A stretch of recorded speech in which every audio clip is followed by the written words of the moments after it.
আপনি রাগ পুষে রাখছেন, আফসোস বয়ে বেড়াচ্ছেন, ঘৃণা জমিয়ে রাখছেন, প্রতিশোধ নিতে গিয়ে মনকে বিষিয়ে তুলছেন, কিন্তু আবার আশা করছেন সুখের। সারাদিন শুধু মনের মধ্যে এগুলোই চলছে। সব আমার সাথে কেন হয়? আমাকে সে এত বড় কথা কি করে বলতে পারলো? আমার সাথে এটা কেন হলো, সেটা কেন হলো? আমি তাকে ছাড়বো না, কিছুতেই না।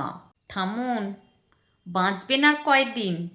এই এক জীবনে এত রাগ, এত আফসোস, ঘৃণা, এত ক্ষোভ, প্রতিশোধ, এগুলোতেই যদি প্রতিটা দিন চলে যায়, তবে হাসবেন কবে?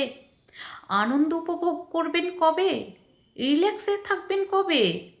পরিবারের সাথে গল্প আড্ডায় মেতে উঠবেন কবে? মাথা ভর্তি টেনশন, আফসোস, রাগ, এগুলো সবার জীবনেই আসে।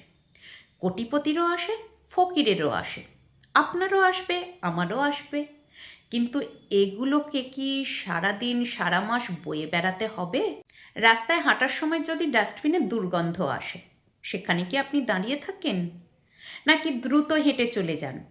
তাহলে রাগ, ক্ষোভ, আফসোস, টেনশন এগুলো জীবনের সামনে আসলে কেন সেগুলো নিয়ে সারাদিন বসে থাকেন?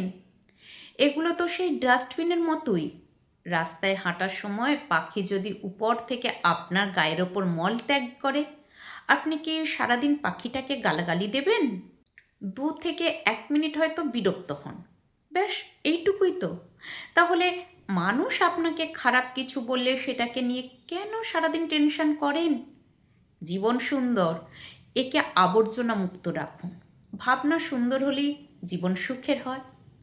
একটা ভালোভাবে নিঃশ্বাস নিয়ে বলুন, আমি অনেক ভালো আছি, সুখে আছি।